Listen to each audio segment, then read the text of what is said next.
Hello, it is 9 p.m. in RTD. It's time to English New Edition for tonight. Headlines we have.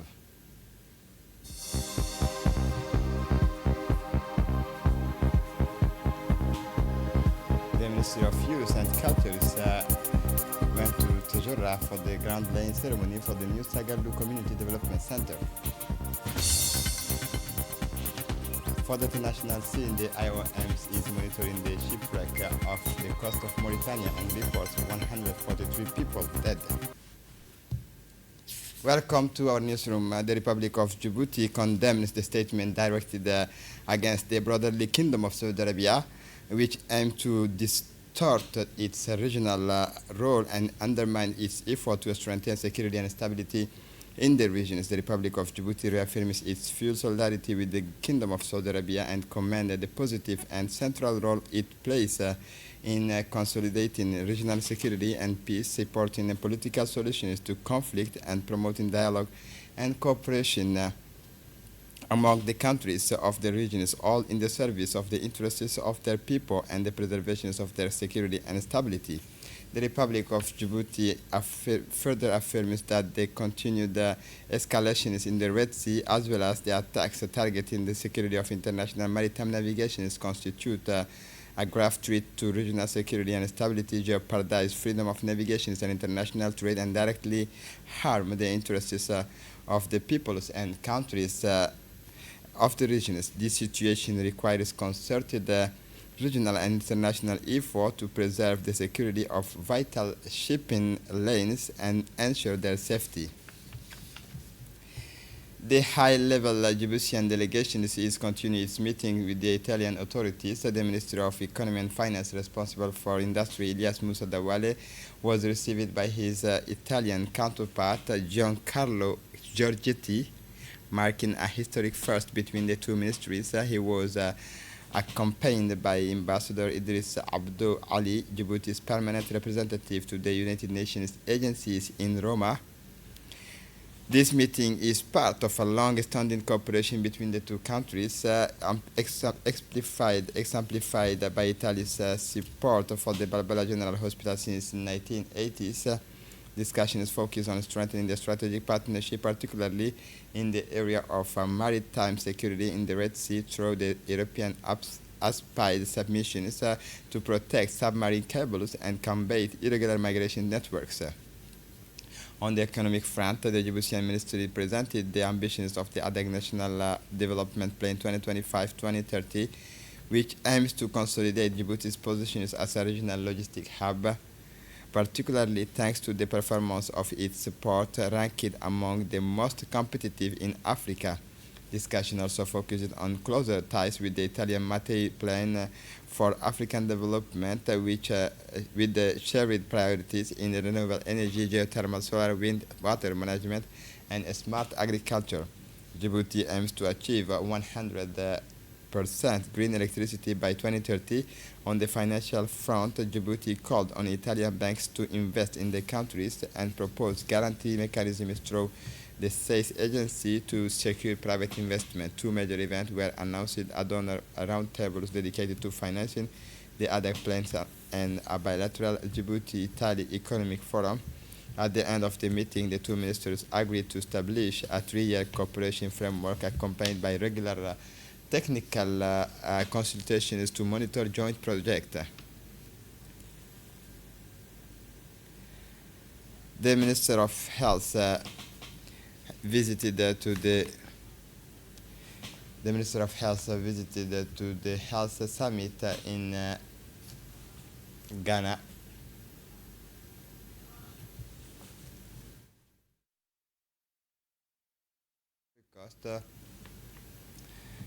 The meeting was attended by the ambassador of Djibouti to Côte d'Ivoire, Mr. Mohamed Burhan Ali. The meeting was also taken part by the chairpersons of the African Union Commissions, Mahmoud Ali Yusuf. These forums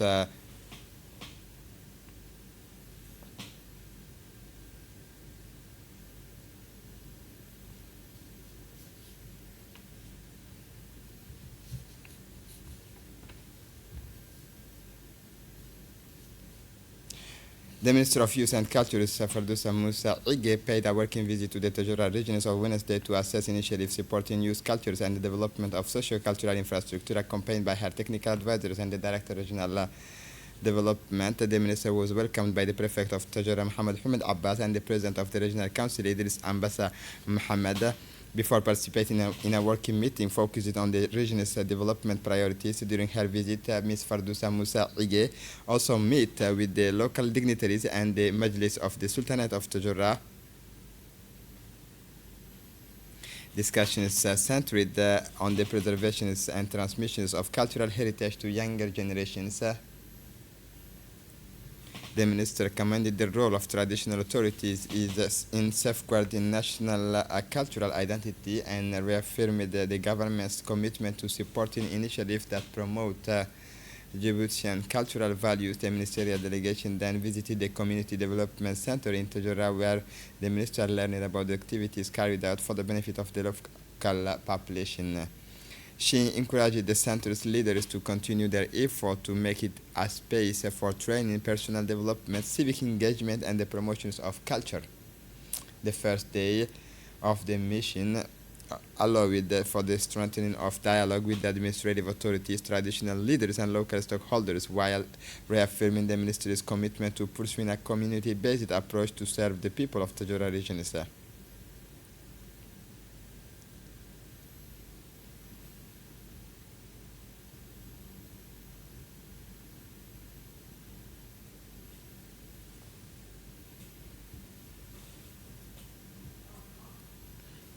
Continuing her working visit to the Tajura region, the Minister of Youth and Culture, Fardousa Moussa Ige, traveled to the town of Sagalu to preside over the groundbreaking ceremony for the future Community Development Center.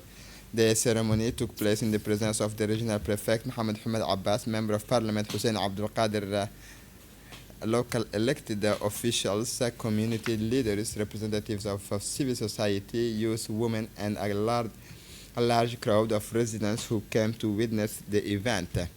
This future Community Development Center represents a major investment in youth and women. It will provide a dedicated space for training, apprenticeship, socio-cultural activities, youth entrepreneurship, and the strengthening of social cohesion. In her address, the minister reaffirmed the government's commitment under the leadership of President Ismail Omar Guelleh to continue investing in youth and cultural throughout the country.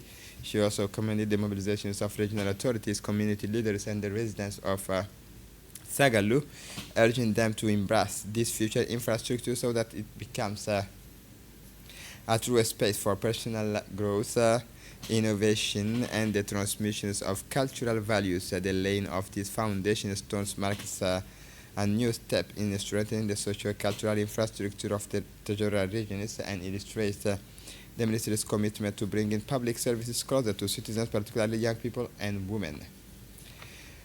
For his part, the new regional president of the Tajura region is Idris Ambassa Mohammed, said that thanked the residents of Sagalu for their warm welcomes and also thanked the Minister of Youth and Culture who began her towers in Sagalu, accompanied by your parliamentary representatives who spares no effort for the well-being of the people of Sagalu. However, we all know that youth are the lifeblood of a society. As soon as the Community Development Center is established, I urge the youth to dedicate their times to the center to cultivate their minds, to reflect on their future, and to flourish and to use it wisely. For her part, the Sagalu Member of Parliament, Hussein Abdul Qadir, who is here today for the laying of the foundation stone of the CDC in Sagalu, submitted this request to us 6 years ago, and finally your prayer has been accepted by the Minister. I urge the youth of Sagalu to take full advantage of this CDC in terms of sports, education, and culture. This will also allow the women of this locality to benefit in their own ways. This CDC needs to be developed and maintained. For his part, the prefect of the Tajura region, Mohammed Hamid Abbas, thanked, he said for the first time, I thank you for the welcomes you extended to the Minister of Youth and Cultures. As we know, Sagalu had many grievances, namely electricity, water, and establishment of a community development center. The Minister of Youth, who is newly appointed to the government, came to your towns to lay the foundation stones for this community development center and promised that the construction will indeed begin in the coming days. She also informed me that the company in charge of the construction will be one of your local companies. The community development center will serve many purposes, including digital space, culture and sports. In her address, His Excellency the Minister Fardousa Moussa Ige reaffirmed the government's commitment under the leadership of President Ismail Omar Guelleh to continue investing in youth and culture throughout the country. She also commended the mobilizations of regional authorities, community leaders, and the residents of Sagalu, urging them to embrace this future infrastructure so that it becomes a true space for personal growth, innovation, and the transmissions of cultural values. In another area, the authorities are strengthening market control and compliance with the regulated prices. Ali Sabih region is as part of the work of the National Task Force responsible for monitoring market supply.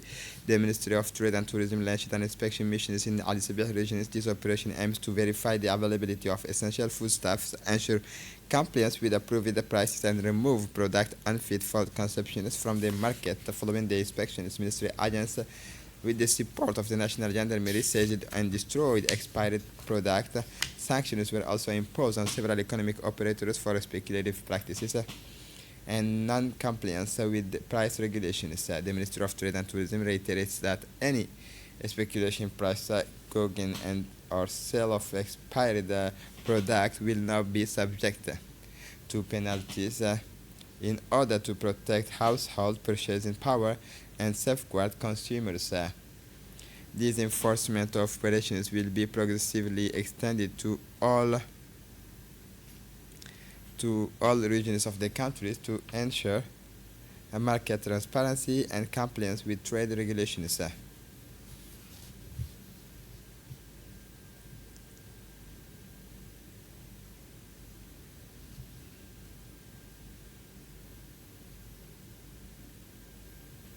For his part, the director of the commerce, Mr. Abdi Farah Qayad, the director of internal trade, said that the Ministry of Trade and Tourism reiterates that any speculation in price gouging and sale of expired product will now be subject to penalties in order to protect household purchasing power and safeguard consumers. And now let's turn to sport and youth. With the launch of swimming programs, the Djiboutian Swimming Federation has officially launched the second cohort of the Swimming for All programs in partnership with Sovereign Carbon Agency. This new edition benefits 20 young people from the Ali Sabih regions aged 8 to 12, organized at the National Swimming Pool. This initiative aims to introduce children to the basics of swimming in a safe environment while instilling in them the values of sports, including disciplines, respect, and teamwork. The 3-month training programs brings together 20 people, 20 participants, equally divided between 10 girls and 10 boys, illustrating the organizers' commitment to promoting equitable access to sport, implemented with the support of the Sovereign Carbon Agency and the Ali Sabih Regional Council. This program aims to develop swimming among young people and strengthen the sports in the country's interiors. And through this second cohort, the Djiboutian Swimming Federation reaffirms its commitment to teaching swimming skills and democratizing access to sport, offering young people an environment conducive to their personal and athletics development.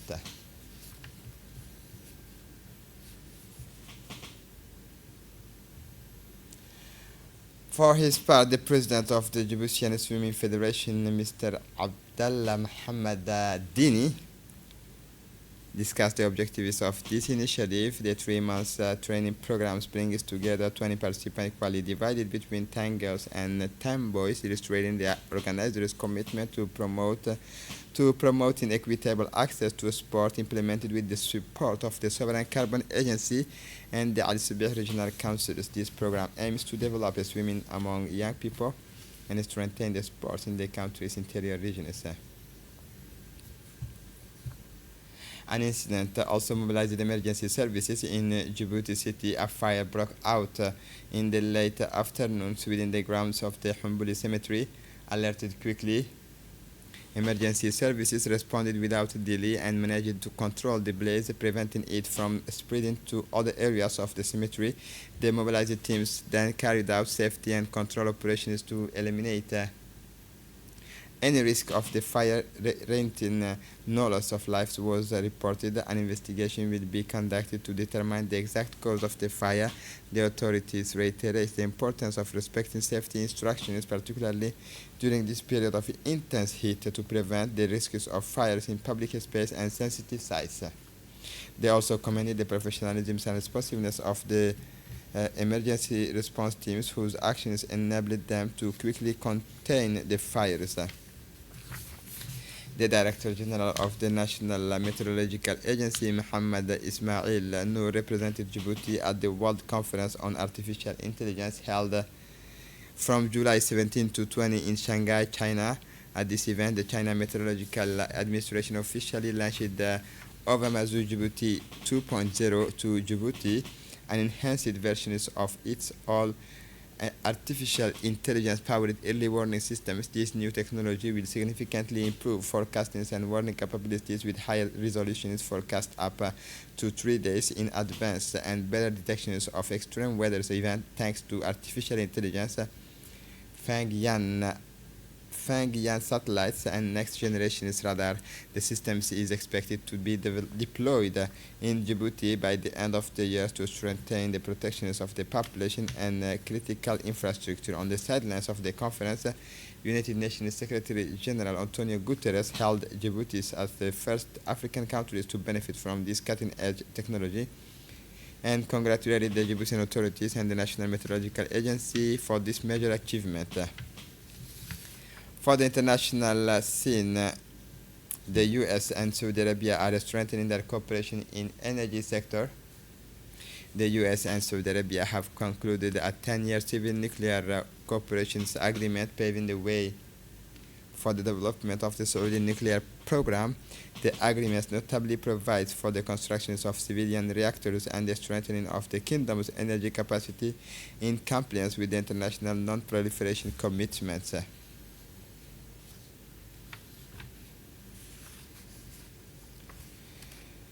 In the U.S. relief efforts remains underway following severe weathers in West Virginia. Relief operations continue after widespread flooding that caused a significant damage in several parts of the state. Tanzania bolsters its gold reserves amid global economic uncertainties.